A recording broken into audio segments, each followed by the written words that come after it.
الفاتحة. أعوذ بالله من الشيطان الرجيم. بسم الله الرحمن الرحيم. الحمد لله رب العالمين الرحمن الرحيم مالك يوم الدين. إياك نعبد وإياك نستعين. اهدنا الصراط المستقيم صراط الذين أنعمت عليهم غير المغضوب عليهم ولا الضالين آمين. بسم الله الرحمن الرحيم. الحمد لله رب العالمين وبه نستعين على أمور الدنيا والدين. أشهد أن لا إله إلا الله وحده لا شريك له وأشهد أن سيدنا محمدا عبده ورسوله لا نبي بعده.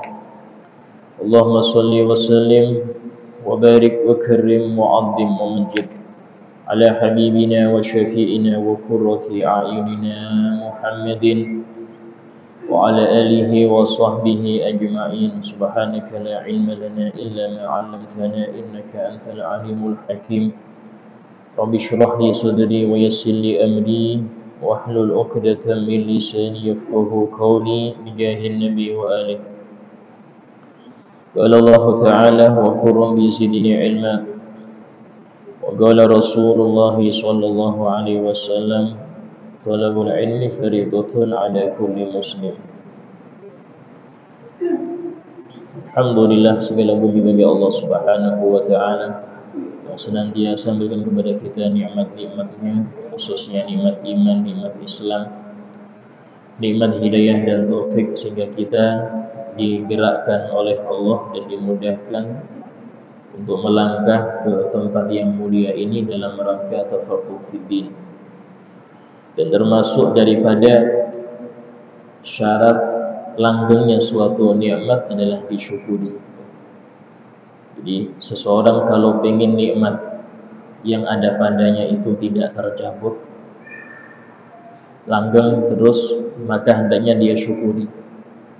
Dan mensyukuri ini bukan cuma ucapan alhamdulillah, tapi hakikat syukur adalah menggunakan seluruh nikmat yang ada padanya untuk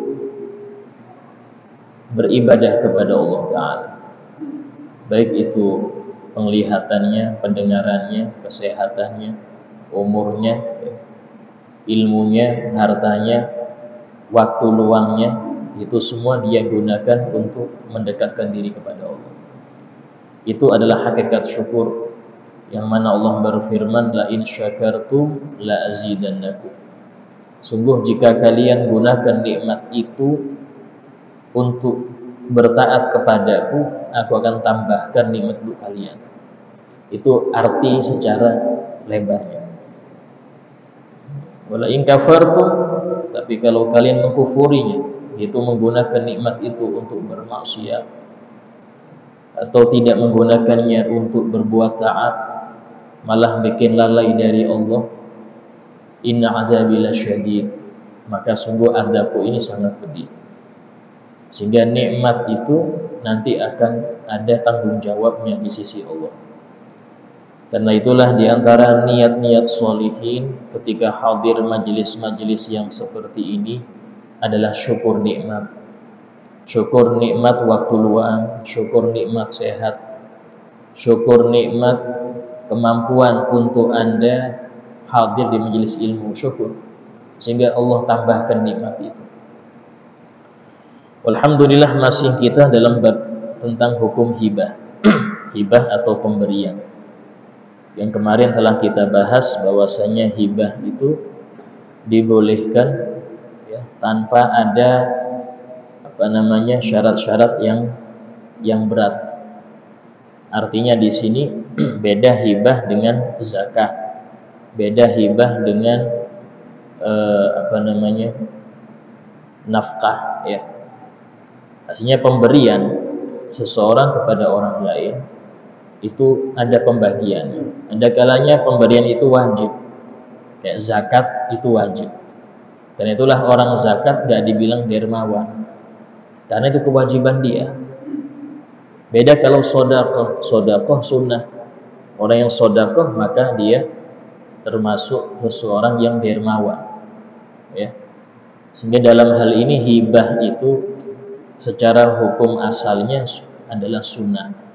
Hibah itu sunnah. Tapi ada kala hibah itu wajib. hibah itu ada kalanya wajib.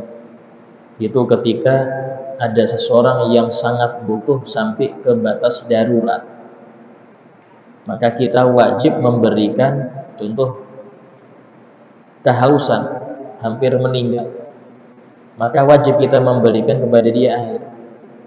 Gak boleh kita cegah, gak boleh kita larang dia dari air kita.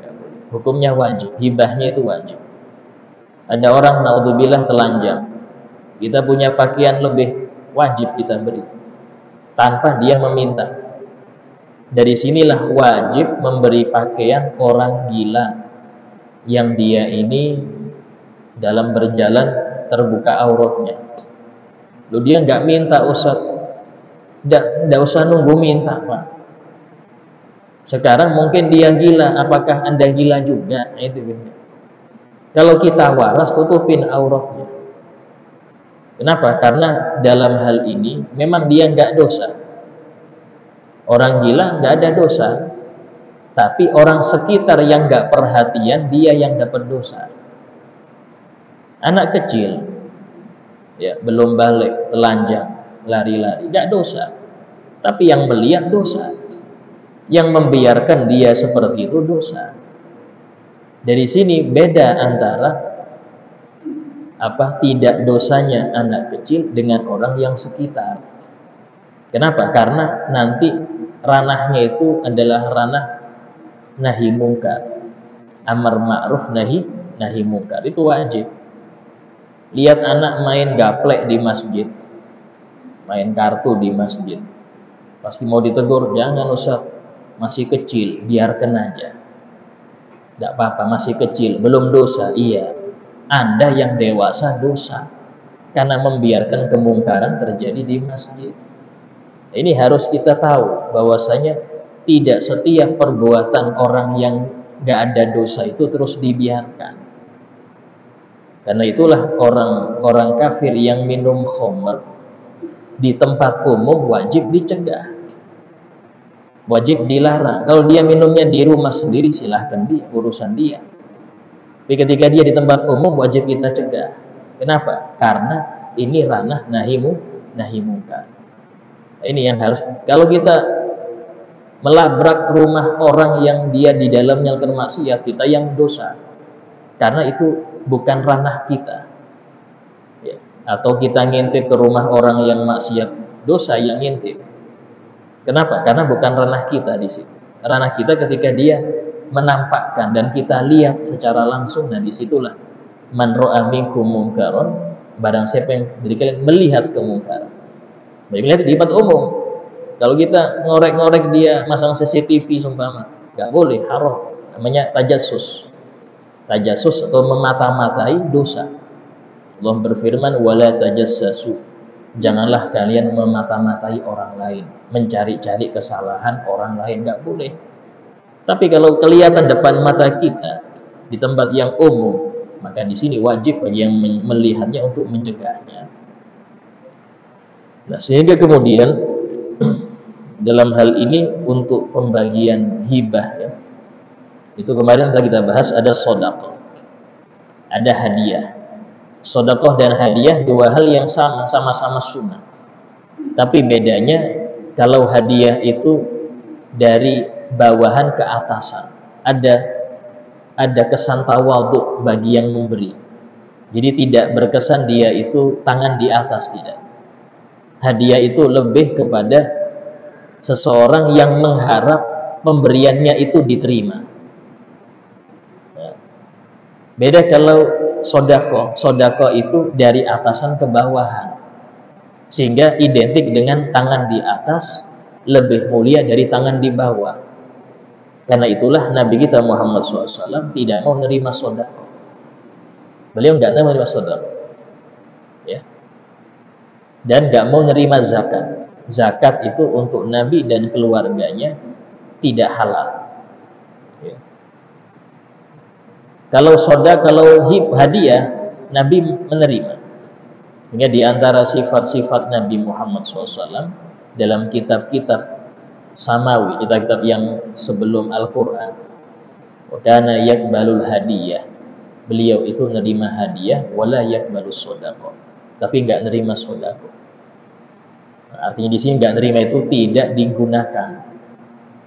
Ada kalanya Nabi itu nerima untuk menjaga hati orang yang ngasih tadi, biar nggak sakit hati diterima. Tapi Nabi nggak memanfaatkannya. Nabi berikan ke sahabat yang lain. Karena ngomongnya ini sedekah. Tapi kalau bilang ini hadiah, Nabi menggunakannya. Nabi mengkonsumsinya. Ya. Kenapa? Karena hadiah Nabi nerima. Dari sinilah adab kalau kita mau memberi seorang kiai, seorang ustadz, seorang habib, ya, yang lebih mulia itu kita bilang hadiah, jangan bilang sodako. Cuman urusan mereknya aja, Pak. Ucapan aja. Tapi ucapan itu penting. Ucapan itu bikin seseorang mendapat pahala bisa, dapat dosa bisa. Ucapan bisa merubah hukum ucapan itu. Ya. Saya kasih contoh orang akad, ya, akad nikah itu sahnya hanya pakai saya nikahkan, saya kawinkan. Kalau wali nikah mengatakan, ya fulan bin fulan, saya halalkan putri saya untuk Anda. Haram hubungan, nggak boleh. Dosa kan kalimatnya halalkan, tapi itu nggak dibolehkan dalam syariat. Harus saya nikahkan, saya kawinkan. Nggak ada kalimat yang lain. Sama dengan orang ketika dia mencarikan istrinya, kalimatnya harus jelas. Saya talak, saya cerai. Kalau kalimatnya sudah pulang atau kamu nggak halal lagi, itu nggak jadi cerai. Kamu nggak halal lagi untukku. Ini berat ini ucapan. Tapi nggak jadi cerai kalau nggak niat cerai. Bedanya. Tapi kalau ucapan saya cerai, saya talak, walaupun bercanda jadi. Nggak serius saya, walaupun nggak serius. Belum daftar ke pengadilan, walaupun belum daftar, sudah jadi. Karena ucapan talak itu langsung jatuh ketika sang suami mengucapkan, walaupun belum daftar. Ini sudah sering saya sampaikan, hati-hati para suami jika dia marah atau emosi, itu jangan terucap dengan ucapan yang akan dia sesali. Karena kalau sudah terucap itu nggak bisa balik. Artinya kalau jatuh satu ya satu, dua, tinggal satu berarti. Karena jatuhnya 3. Kalau sudah dia mengucapkan sampai 3 kali, maka nggak boleh lagi dia kembali ke istrinya tadi, kecuali dia mengalami iddah. Habis iddah nikah dengan lelaki lain, habis itu dicerai oleh lelaki tadi, baru iddah dari laki yang tadi, baru boleh akad baru dengan suami yang pertama. Tanpa itu haram dia hubungan. Banyak, sebagian besar kasus, ya bukan sebagian besar, sebagian kasus itu di daerah pasir sini, orang yang nyerai istrinya sudah berkali-kali tapi tetap dihubungi, haram hukum. Oh, saya belum daftar Ustaz, belum ketok palu. Nah, nggak perlu ketok palu hakim, kepala dia diketok duluan masalah itu, karena tidak ngerti hukum urusan. Ya. Nah, kemudian di antara jenis hibah itu ada hibah bisyarat, hibah dengan syarat.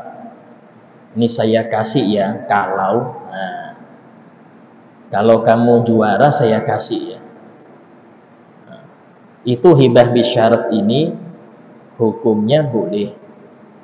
Dan yang dijanjiin itu berhak akan apa yang dijanjikan kalau sesuai dengan syaratnya. Tapi apakah dia memiliki? Tidak, sebelum dipegang. Cuman ini secara hukum fikih, secara hukum akhlak, orang yang tadi menjanjikan tapi tidak diberikan padahal sudah sesuai dengan yang dia janjikan, dosa ini. Hukumnya dosa. Nah, sama ada kalanya hibah itu haram. Hibah itu haram. Contoh hibah yang dengan tujuan untuk menghalalkan yang haram atau mengharamkan yang halal. Ini kalau dalam fikih namanya riswah. Riswah itu artinya nyogok, suap menyuap. Nabi SAW bersabda, la'anallah ar-rashi wal murtashi. Allah melaknat orang yang menyuap dan yang menerima suapan. Nyuap di sini apa maksudnya? Memberi seseorang, ya, dengan tujuan agar dia lepas dari hukum Allah, atau agar dia selamat dari hukuman yang harusnya dia terima, atau mendapatkan sesuatu yang bukan hak dia. Contoh, ada antrian nih, pendaftar 1, 2, 3, 4, 5. Dia ini nomor 6. Wah, ini lihat yang nomor 1, 2, 3 ini kayaknya saya tidak mungkin dapat nih. Akhirnya dia main uang di situ, bayar agar dia diterima. Harusnya dia ini nggak diterima karena lihat urutannya nggak diterima, ini nomor 6. Tapi karena dia bayar nomor 1 ketendang semua, 1, 2, 3 ketendang semua, dia yang diterima. Haram. Ini namanya ar-rashi. Yang nyuap haram, yang menerima suapan haram. Ya, ini bukan haram lagi, dosa besar, dilaknat oleh Allah. Dan ini banyak, bukan hanya di dalam hal hukum, walaupun sering terjadi di hukum, ya. Tapi ada kalanya terjadi di contoh sekolah, ya, perusahaan, atau contoh di perkuliahan, ya. Ini seperti ini kalau dibudidayakan bahaya, karena anak nanti akan terbiasa, terdidik untuk wis gampang, asal ada fulus gitu. Yang penting ada duit, semuanya lancar. Ini bahaya modelnya. Jadi dosa besar yang dipelihara.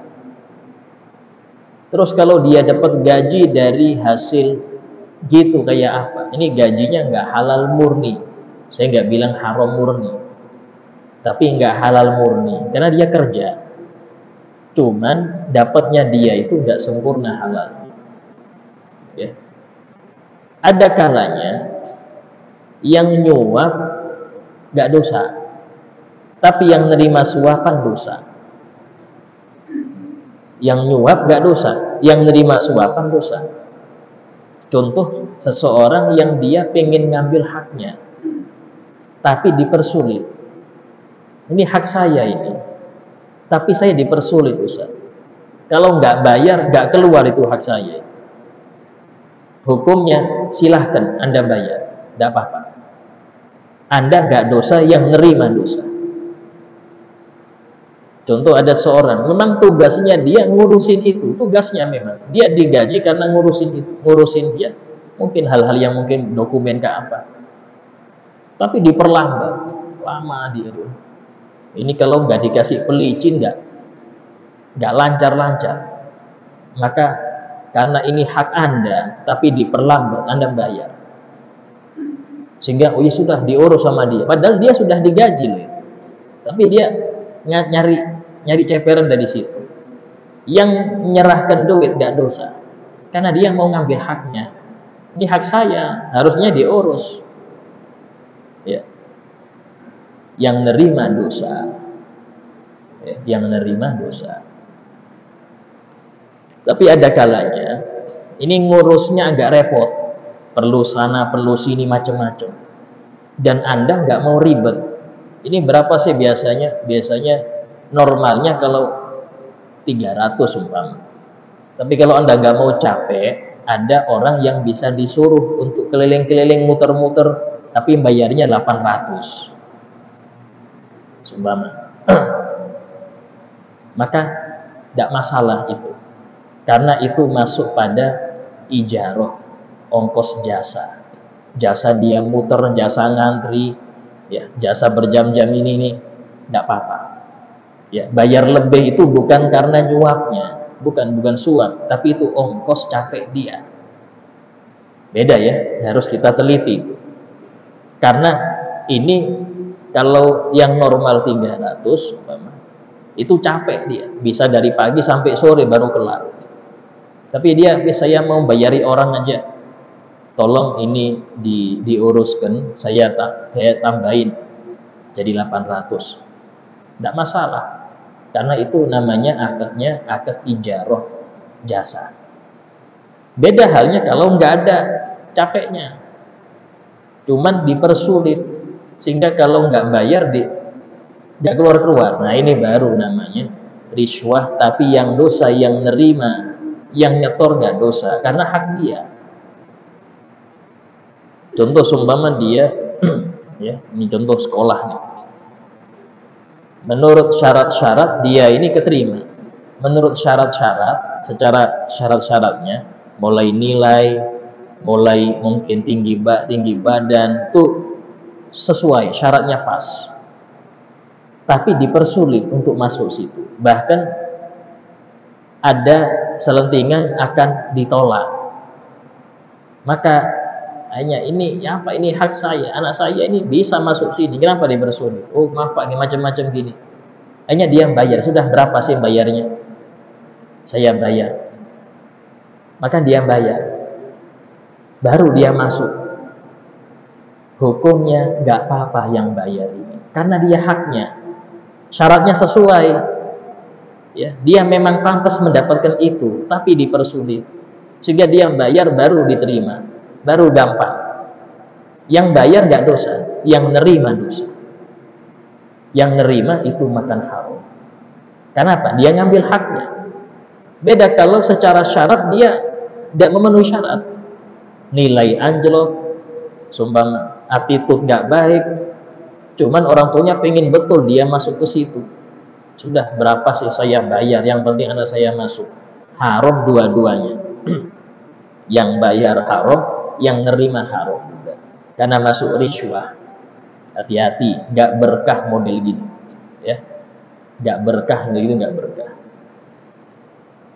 Nah kemudian ada kalanya bentuk diantara hibah itu, contoh yang sering terjadi di masyarakat kalau acara-acara perkawinan, ya, biasanya itu ada uang apa namanya itu, uang ampau. Itu barang ditulis, oh fulan ngasih sekian, tulis. Kenapa? Nanti pas dia bikin acara saya kasih segitu juga. Itu di sebagian masyarakat ada, ya. Di Jawa itu ada itu. Tapi nggak semua Jawa. Di Jawa itu sebagian tempat demikian.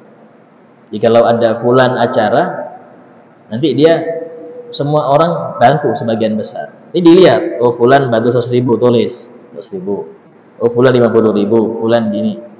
Nanti pas dia acara kita kasih sama dengan dia ngasih kita dulu. Nah pertanyaannya, itu masuk hutang apa pemberian? Nah, ini penting. Itu masuk hutang apa pemberian? Kalau seumpama kita bilang itu hutang, sulit Pak, kasihan. Karena nanti kalau seumpama orang yang dulu pernah ngasih dia waktu acara, dia belum acara, yang ini sudah meninggal duluan, maka ini meninggal bawa utang orang banyak, repot, ya. Meninggalnya itu bawa utang orang banyak dia. Waduh, ini saya punya utang banyak ini karena banyak yang belum acara, belum saya kasih. Merepotkan. Kalau itu dianggap utang, merepotkan dunia dan akhirat. Terus kayak apa Ustaz? Mending itu dijadikan saling ta'awun, tolong menolong aja. Kalau tolong menolong enak, artinya tidak dibebankan Anda harus membayar ke orang yang dulu ngasih Anda. Ini hanya saling tolong menolong. Artinya nggak lazim, nggak wajib. Kalau semua dia pas ada acara, pas kita nggak ada, nggak wajib saya bayar. Untuk mengganti nggak wajib. Nah itu lebih benarnya demikian. Nah kemudian ada kalanya ibahah, ya. Ibahah itu beda dengan hibah. Ibahah ini seperti ini. Anda bertamu ke rumah orang, Ini biasanya disediakan tuh kue kering ya, sudah hongguan macam-macam sudah. Ini hukumnya apa ini? Hidangan di ruang tamu itu hukumnya apa? Apa ini sodako? Apa hibah?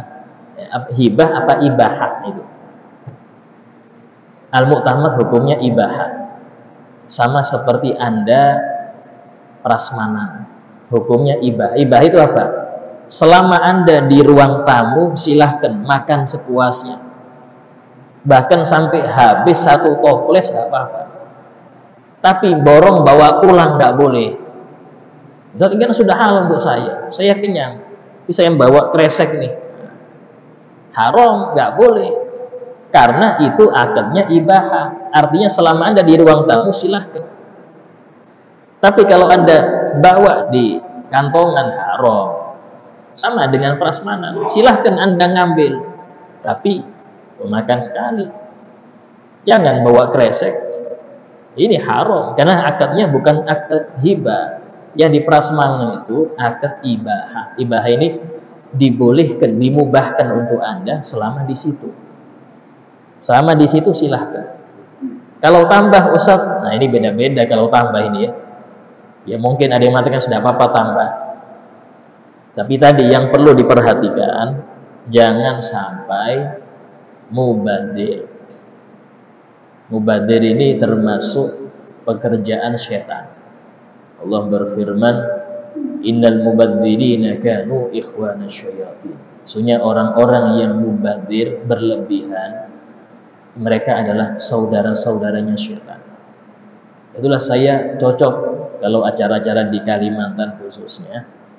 Itu kalau Anda makan di tempat ya, itu piring kosong dari nasi, sehingga nasi itu tergantung orangnya. Kalau dia lapar ambil banyak, kalau dia nggak terlalu lapar ambil dikit. Yang penting jangan sampai terbuang. Kalau di acara-acara walimah khususnya di Jawa yang saya tahu, kadang-kadang langsung itu sak nasinya. Ini kalau nggak habis, tidak mungkin ada yang mau menghabiskan. Apalagi kalau sudah berkuah. Satu piring sudah berkuah, kasih kerupuk lagi. Itu kalau makan cuma 2 sendok, 3 sendok, taruh. Siapa yang mau makan? Ya kalau dia Pak Kiai, barokahnya ada. Ini bukan Pak Kiai, apa yang diambil berkahnya, yang ada dibuang. Nah, di sini banyak mubadir. Di sini banyak mubadir yang diharamkan. Sehingga alangkah baiknya pakai cara seperti yang di Kalimantan ya. Yaitu piringnya kosong, paling kasih lauk lah.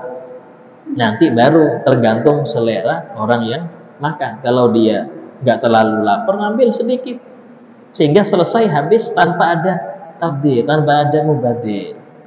Nah, ini yang benar. Karena kebanyakan orang itu tidak diberkahi hartanya gara-gara mubadir. Banyak orang nggak berkah hartanya gara-gara mubadir.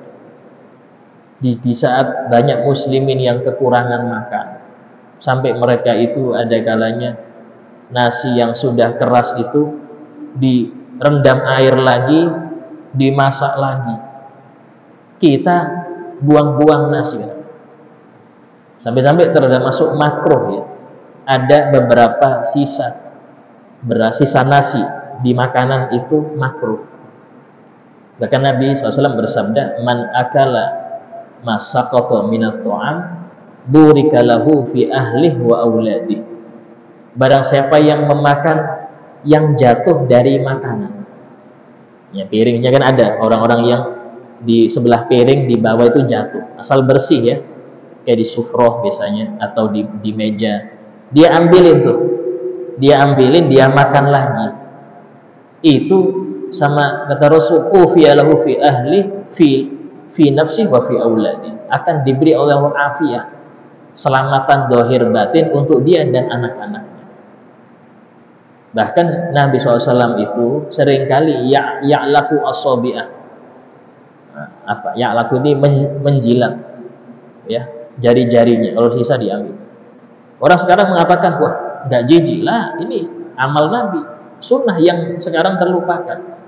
Kalau memang Anda nggak mau, lepaskan sisa nasi itu di piring, kembangkan lagi makan. Itu sunnah yang banyak ditinggalkan. Sehingga sering kita lihat sisa makanan banyak di piring. Yang seperti ini nggak boleh. Nah, dan itu diantara sunnah-sunnah Nabi yang jarang orang tahu, apalagi mengamalkannya. Insyaallah yang akan datang kita bahas tentang al-luqatah, ya, barang hilang, insyaallah yang akan datang. Barang temuan. Fadil habibina syafiina kina Muhammad sallallahu alaihi wasallam. Yaghfiru dzunub, yaghfiru wa yaghfiru dzunub, wa tahhilul qulub, wa yasul ahwal wal aqwal wal af'al bi jahi maula bilal sayyidina Muhammad sallallahu alaihi wasallam. Al-Fatihah.